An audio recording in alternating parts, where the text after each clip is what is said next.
चांडियो खाते हो तो बैठो वारा में आ नहीं क्या मसलो मसलो ये आ जाई बेनल फोटो सारे आड़ छिया करे देखना लाड़काना सिटी प्रेस क्लब में नसीराबाद रहवासी ज़ुल्फ़िकार अली चांडियो पुलिस खिलाफ़ कॉन्फ्रेंस कंदे दाहिंदे इल्ज़ाम लगाईंदे चयो त बासरनि जी चोच ते मुंहिंजे भाउ मथां कूड़ो केस कयो वियो। हाणे मूंखे बि पुलिस ॾाढो तंग कयो आहे।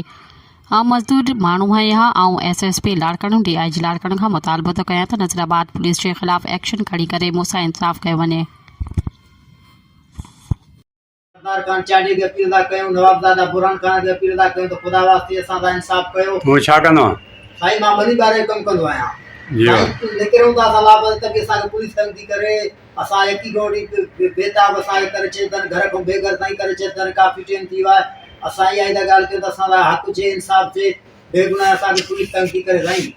वो जाई बिरादर जा मसला न साईं असां बेगुनाह पुलिस तंग थी करे चंदा ता फुल फ्राई कंदा था फ्राई कंदा थे मुझे भाउ जो नालो न पिनल में फोटो नि जातन फादर राव चौक ते त ता दुआरी है साईं असां न दुआरी उन दुआर दा वास्तो है और मुझे भाउ जेल में असर प्रयास नालो दे उड़ी जाए पिनल फोटो ताईं नि जातन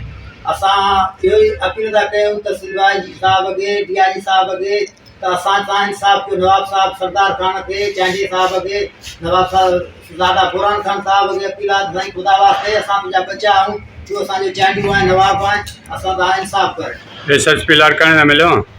साईं उन्हीं को भी दरखास्त उन्हीं के दिली है साईं जी असां यो दा मुताबिक के असां साईं बचन पालन पाता बेगुनाह असां का पुलिस बार बार जरिया खुदा वास्ते असां दा हक थे